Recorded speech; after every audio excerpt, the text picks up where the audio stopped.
बाबूजी, मैंने वसुंधरा से बात कर ली है, वो आ रही है। अच्छा, वो व्यापार मंडल को फोन करके बता दिया ना कि हमारे दुकान के 50 सालगिरह का कार्यक्रम क्या क्या है? हाँ बाबूजी, सबको बता दी। हाँ चलो अच्छा। आइए आइए आइए आइए, बैठिए ना। हाँ रमेश, बैठ जी।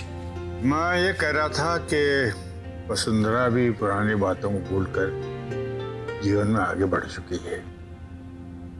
जिस तरह से उसने हमारी निशा को स्वीकारा है, उससे लगता है कि वो नाराज नहीं है हमसे। जी, मुझे भी इसी बात का डर लगा था जब पता चला था, लेकिन वसुंधरा से मिल के मुझे लगता तो नहीं है कि उसके दिल में हमारे लिए कोई मलाल है। हाँ, अब यही चिंता है कि कबीर और निशा की शादीशुदा जिंदगी में अब कोई और अड़चन ना आए। जी बाबूजी। अच्छा चलता हूँ। देखो रमेश जी, दुकान में आने ना आने की मर्जी तुम्हारी है, लेकिन दुकान की लीज रिन्यू करने का काम पूरा करवाने में तुम हमारी पूरी मदद करोगे, इतनी उम्मीद तो मैं तुमसे कर सकता हूँ। बाबूजी, ये भी कोई बोलने की बात है, मैं आपके साथ हूँ। वैसे वसुंधरा भी साथ है, मुझे नहीं लगता कि इस काम में कोई कठिनाई होगी यार।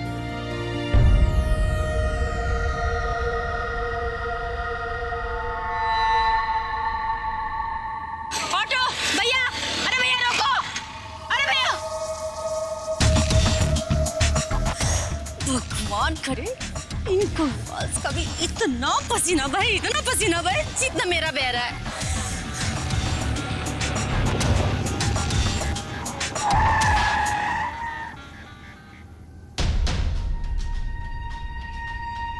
गर्मी बढ़ गई, पानी पी लीजिए।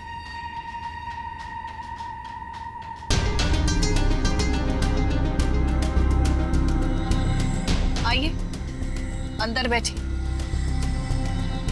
सोच क्या रही? आइए अंदर बैठिए।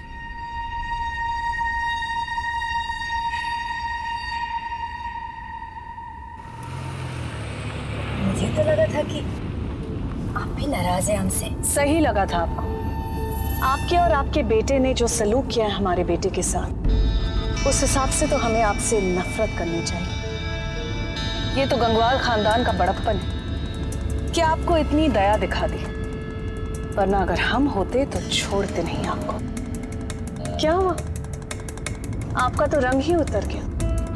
ये आपको तो खुशी होनी चाहिए कि आपके बेटे के साथ जेल में आप नहीं सड़ रही।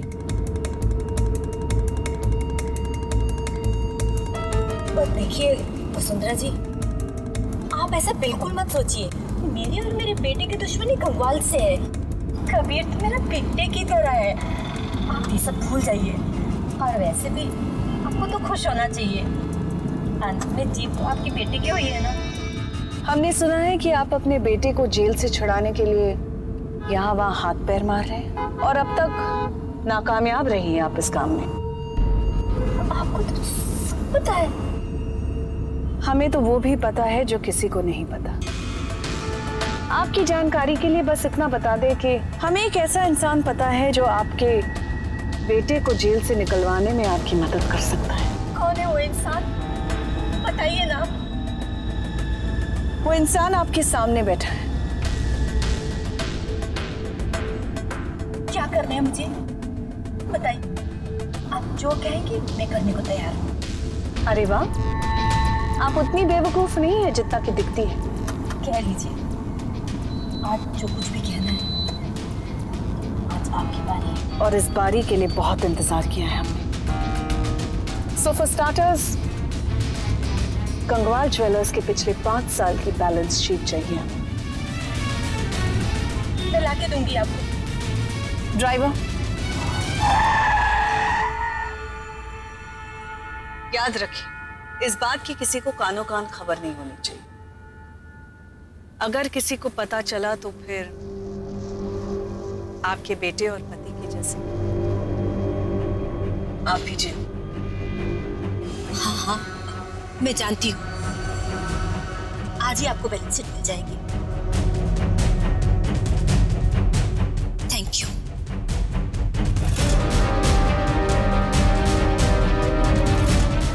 हमारे बेटे को नुकसान पहुंचाने की कोशिश की। अब देखना गंगवाल परिवार को बर्बाद करने के उस खेल में कैसे तुम्हारा इस्तेमाल करती हूँ। और ये है वसुंधरा की कहानी। मैं उसे बहुत अच्छी तरह जानता हूँ निशा, बहुत जिद्दी है। एक बार ठान लेती है ना तो करके ही रहती है। मैं तुझे डरा नहीं रहा हूँ, बस आगाह कर रहा हूँ। उससे कुछ भी बोलना तो बहुत सोच समझ के बोलना। Okay sir. बेटा मैं बस चाहता हूँ कि तुम और कबीर खुश रहो। पापा मैं भी यही चाहती हूँ। कसम से मुझे अभी तक यकीन नहीं हो रहा कि वसुंधरा कबीर की माँ है।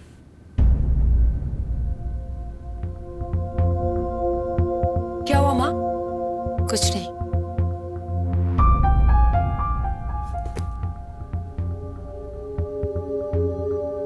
लक्ष्मी एक मिनट आओ ना। तेरी माँ मुझसे खफा है। ये मुझसे इस बात के नाराज है कि तेरी सास के बारे में मैंने इससे पहले कुछ नहीं बताया।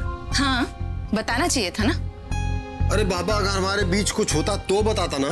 मुझे कैसे पता? हो सकता है कि तुम कुछ छुपा रहे हो। माँ पापा आपसे बहुत प्यार करते हैं और सिर्फ आप ही से प्यार करते हैं। और आप एक बात बताओ, शादी के पहले आपके पीछे कोई नहीं पड़ा था क्या? ऐसा कुछ नहीं था। अच्छा ऐसा कुछ नहीं था? आधा कॉलेज दीवाना था तेरी माँ का। कुछ भी रमेश। क्या कुछ भी? वो क्या नाम था उसका तेरा दीवाना? कमल अरोरा। जनाब ने तेरी माँ को कम से कम 1000 लव लेटर लिखे होंगे। रमेश। क्या रमेश? मैं सब बोलूंगा, सब साफ साफ बताऊंगा। उसी कमल अरोरा ने मुझे बताया था कि तेरी माँ को टूटी फ्रूटी आइसक्रीम पसंद है। फिर क्या था? मैंने तेरी माँ को टूटी फ्रूटी आइसक्रीम खिलाकर प्रपोज कर दिया। और फिर वो? हमारी शादी के बाद उस बेचारे का दिल टूट गया। वो जयपुर छोड़ के चला गया टूटी फ्रूटी आइसक्रीम खाते खाते। लक्ष्मी आज प्लीज तुम निशा के सामने मुझे एक वादा करो कि तुम मुझ पे थोड़ा भरोसा करोगे और कभी किसी बात को लेकर परेशान नहीं होगी। रमेश मुझे तुम पे खुद से ज्यादा भरोसा है। ओह माय गॉड माँ, आप टेंशन में कितनी क्यूट लगती हो यार। टेंशन में मैं क्यूट लगती हूँ? हाँ। और नहीं तो क्या, इसलिए तो मैं हमेशा तुम्हें कोई ना कोई टेंशन देता रहता हूँ।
गई लीला जी।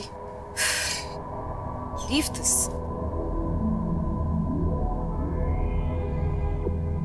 वसुंधरा जी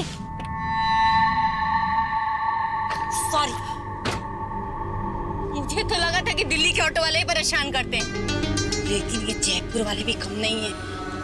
कोई आने को तैयार नहीं हो रहा था। बड़ी मुश्किल से यहाँ तक आई हूँ। मंजिल आसानी से मिल जाए तो सफर का क्या मजा। काम किया आपने हमारा? बिल्कुल, आप कहें और काम ना हो। ये लीजिए।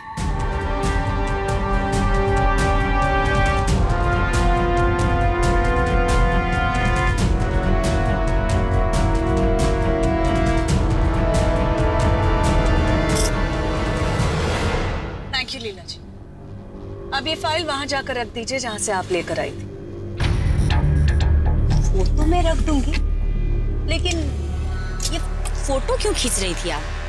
आप आम खाइए ना लीला जी, गुठलियां क्यों गिन रही? लेकिन ये फाइल लाकर आपने हमारा काम आसान कर दिया। नहीं, सचमुच बहुत खुश कर दिया आपने। ये बात हम कभी नहीं भूलेंगे। Thank you once again. Thank you. कहाँ लेना मैडम? गंगवाल ज्वेलर्स।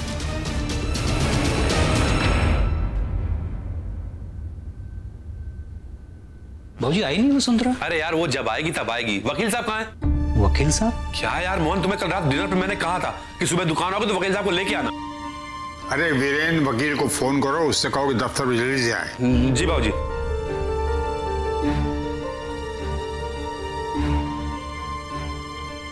आइए आइए। नमस्कार। बैठिए। छोटे सिर्फ वकील साहब को छोड़ने आया या दुकान पे भी रुकने का इरादा है? भैया रुकूंगा, और तब तक रुकूंगा जब तक गंगवाल ज्वेलर्स की 50वीं सालगिरह पूरी नहीं हो जाती। ये बात। वकील साहब लीज के पेपर्स लाए हैं? जी गंगवाल साहब, ये लीजिए। वैसे ये लीज रिन्यू होने का प्रोसीजर लंबा है क्या? बस 10 मिनट लगेंगे। जमीन के एक्चुअल ऑनर ने एक एफिडेविट देना है और 1-2 साइन करने हैं बस। वैसे वो है कहाँ? क्या नाम था? वसुंधरा जी। हम यहाँ हैं। अरे वाह,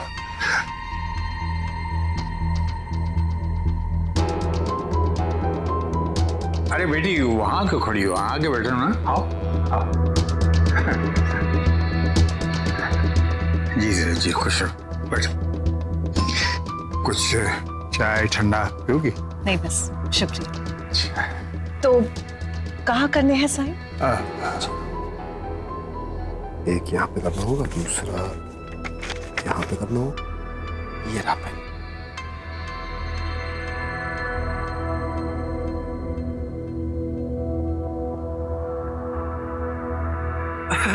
अरे वसुंधरा, इतना क्या पढ़ रही हो? 1-2 साइन ही तो करने बस।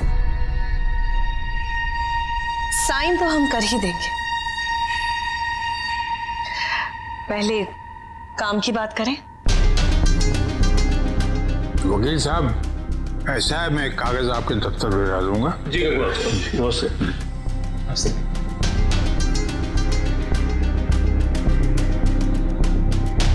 हाँ बेटी बोलो।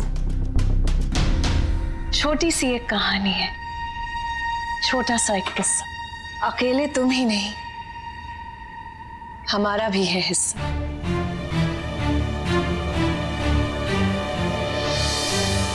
नेमी अंकल, हमें हमारा हिस्सा चाहिए।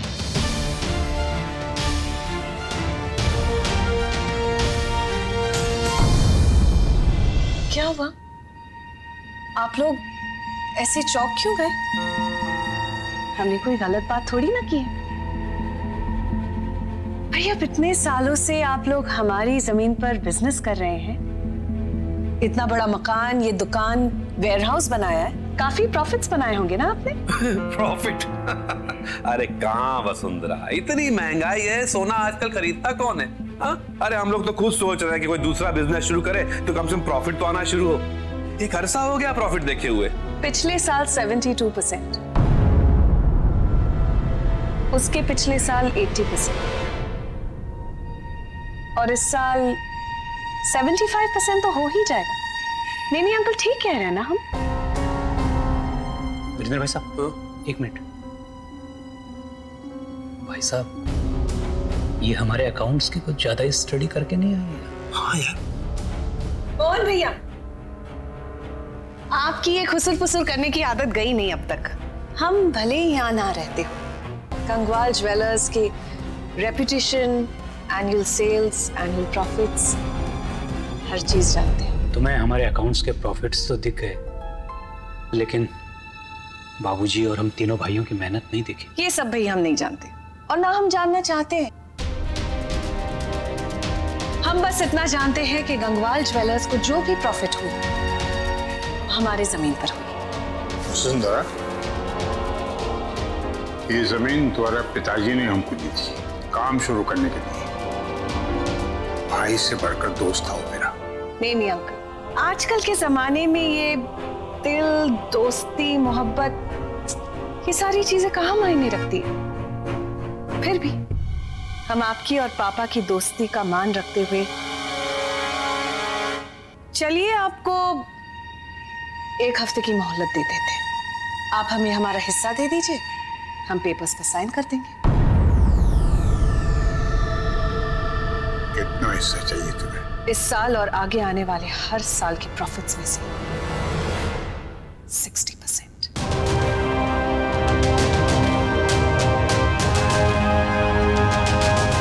ये कैसी बातें कर रही हो तुम? हमारा रिश्ता है, निशा तुम्हारी बहू है, कबीर मेरा दामाद है। अब चुप क्यों हो? कुछ बोलो ना। ये जो हम चुप है तो इसे गनीमत समझो। अगर हम सब्र न करते तो कयामत करते। तुम्हारी बात ठीक है कि निशा हमारी बहू। चलिए 1 मिनट के लिए भूल जाते हैं कि ये जमीन हमारे नाम है। लेकिन हम इस बात को कैसे भूल जाएं कि हमारा बेटा कबीर गंगवाल खानदान का दामाद है।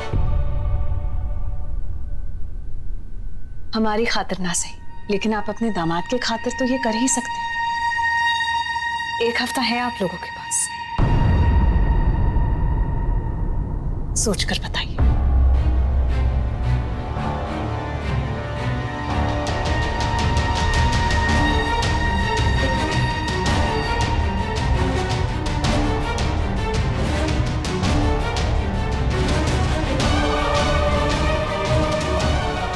बाबूजी, ये क्या बोल के गए? ये 60% कैसे करेंगे हम लोग भाई? ये भैया आप प्लीज चिंता मत कीजिए, मैं जाकर उससे बात करूंगा। मुझे यकीन है मेरी बात मानेगी। लेकिन आप सबसे एक विनती है, प्लीज आप में से कोई निशा को ये बात ना बताए, वरना वो हम सबके खातिर कबीर से लड़ बैठेगी। ठीक है, नहीं बोलेंगे, लेकिन तू जाके बात कर भाई। 60% यार।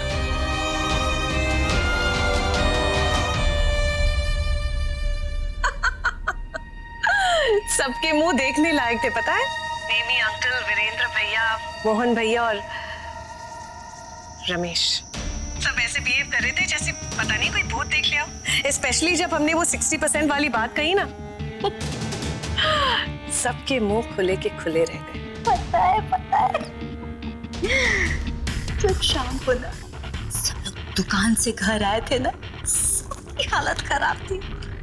उनका तो ये हाल निशा की शादी में भी नहीं हुआ था, जब निशा के बॉस ने तमाशा किया था।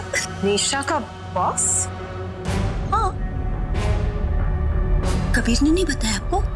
नहीं तो। वो वैसे मैं इतना ज्यादा उसको नहीं जानती हूँ, लेकिन हाँ इतना जरूर जानती हूँ कि निशा का पुराना आशिक है। वो काफी प्यार करता है वो निशा से, और निशा और कबीर जिस घर में रहते हैं ना, उस घर का वो मालिक है। Leela ji, thank you so much. आपने ये सारी बातें बताकर मेरी मुश्किल हल कर दी। Thank you once again.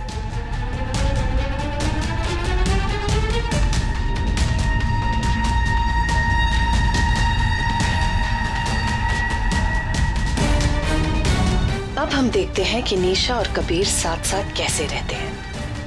हमारे पास अब उन दोनों को अलग करने के बहुत रीजंस हैं, और जहां तक हमारा दिल कहता है, एक रीजन खुद चल के आया है यहाँ।